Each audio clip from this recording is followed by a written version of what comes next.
नमस्ते। आज हम एक ऐसी किताब की दुनिया में उतरने वाले हैं जिसने सच में दुनिया भर में लाखों लोगों की जिंदगी को बदल कर रख दिया है। ये किताब हमें एक बहुत ही गहरा राज बताती है कि हम दुख को कैसे खत्म कर सकते हैं और मन की असली शांति कैसे पा सकते हैं। तो चलिए द पावर ऑफ नाउ की इस गहरी यात्रा पर निकलते हैं। क्या कभी ऐसा महसूस हुआ है कि हमारा मन या तो बीती हुई बातों में फंसा रहता है या फिर आने वाले कल की चिंता में डूबा रहता है? अक्सर ऐसा होता है कि हम अतीत के पछतावे या भविष्य के डर में इतने ज्यादा खो जाते हैं कि हम असल में जीना ही भूल जाते हैं। इस किताब का जो दिल है ना, वो एक बहुत ही सरल लेकिन बहुत ही शक्तिशाली विचार में बसा है। सच्ची शांति और खुशी कहीं और नहीं बल्कि सिर्फ अब में है, यानी ठीक इसी पल में। हमारी ज्यादातर परेशानियां या तो उस अतीत से जुड़ी होती हैं जो अब जा चुका है, या उस भविष्य से जो अभी तक आया ही नहीं है। तो सवाल ये है कि इस शांति के रास्ते में सबसे बड़ी रुकावट आखिर है क्या?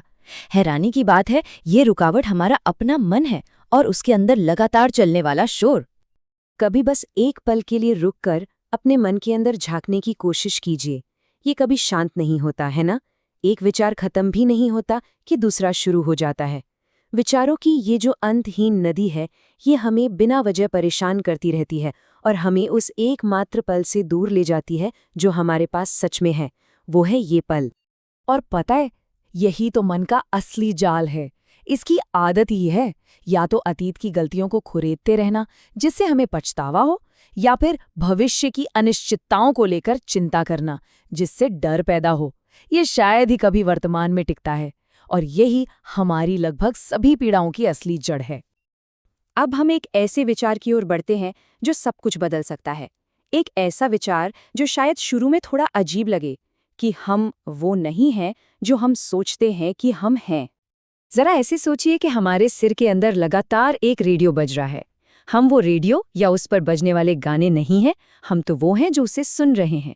हम वो शांत चेतना है, वो दर्शक हैं जो ये सब देख रहे हैं। और जिस पल इस सच्चाई का एहसास होता है, मन का हम पर नियंत्रण ढीला पड़ने लगता है।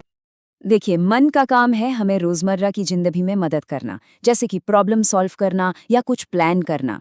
ये एक बेहतरीन टूल है, इसमें कोई शक नहीं।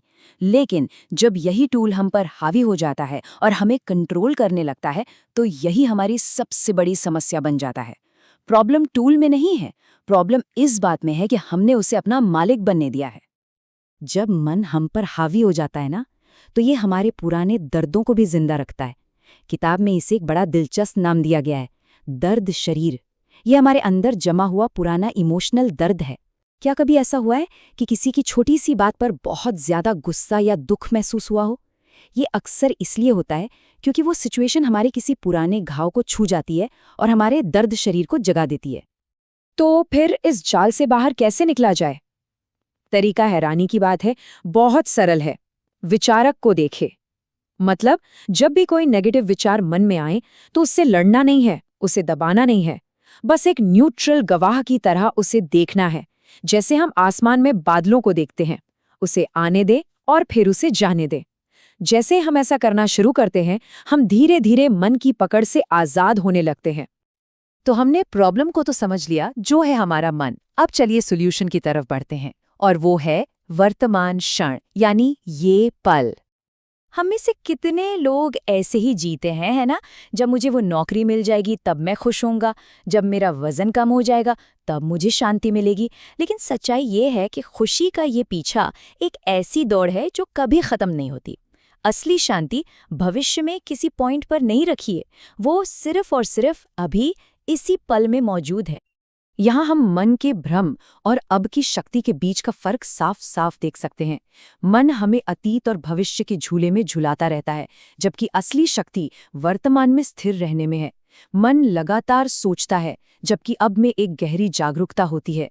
मन हर उस चीज का विरोध करता है जो उसे पसंद नहीं, जबकि अब में जो है उसकी स्वीकृति है। क्या कभी इस बात पर गौर किया है, जब कोई इंसान किसी खूबसूरत सनसेट को देख रहा होता है या अपना पसंदीदा संगीत सुन रहा होता है, तो उस एक पल में कोई समस्या नहीं होती? क्यों? क्योंकि उस पल में हमारा मन शांत होता है और हम पूरी तरह से वर्तमान में होते हैं। समस्याएं तो तभी होती हैं जब मन अतीत या भविष्य के बारे में सोचने लगता है।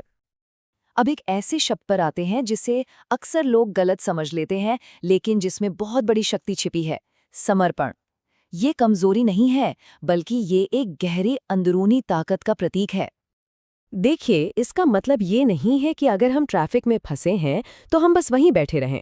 इसका मतलब ये है कि हम स्टीयरिंग व्हील पर चिल्लाने और तनाव पैदा करने के बजाय उस सिचुएशन को स्वीकार कर लें जिसे हम उस पल में बदल नहीं सकते। ये हकीकत के खिलाफ अपने अंदर चल रहे युद्ध को खत्म करना है। यही मूल सिद्धांत है। हमारी पीड़ा सिचुएशन से नहीं, बल्कि उस सिचुएशन के प्रति हमारे दिमागी प्रतिरोध से आती है। जब हम लड़ना छोड़ देते हैं और जो है उसे स्वीकार कर लेते हैं, तो पीड़ा गायब हो जाती है। एक पल के लिए जरा कुदरत को देखिए। क्या नदी को ये चिंता होती है कि उसे कहाँ बहना है, या फूल खिलने के लिए संघर्ष करता है? नहीं, सब कुछ एक सहज प्रवाह में होता है।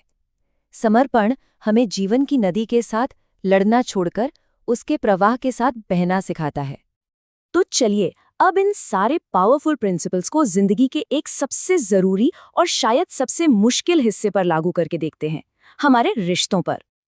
अक्सर हमारे रिश्ते ईगो के खेल का मैदान बन जाते हैं। ईगो हमेशा दूसरे से कुछ न कुछ चाहता है, चाहे वो मान्यता हो, सुरक्षा हो या हमें पूरा करने की भावना हो। और जब ये छिपी हुई उम्मीदें पूरी नहीं होती, तो वही प्यार दर्द और संघर्ष में बदल जाता है। ईगो ही है जो प्यार को एक बिना शर्त अनुभव के बजाय एक लेन देन बना देता है। तो फिर एक सच्चा, चेतना से भरा रिश्ता कैसा होता है? वो दो ईगो का टकराव नहीं है जो एक दूसरे से अपनी ज़रूरतें पूरी करने की कोशिश कर रहे हैं। ये दो चेतनाओं का मिलन है, जहां हम अपने साथी को वैसे ही स्वीकार करते हैं जैसे वो हैं, बिना उन्हें बदलने की कोशिश किए।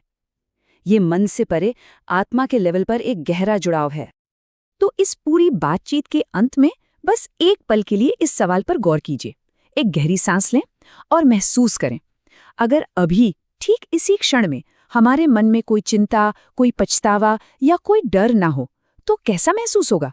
वो जो शांति है, वो जो सुकून है, वही अब की शक्ति है।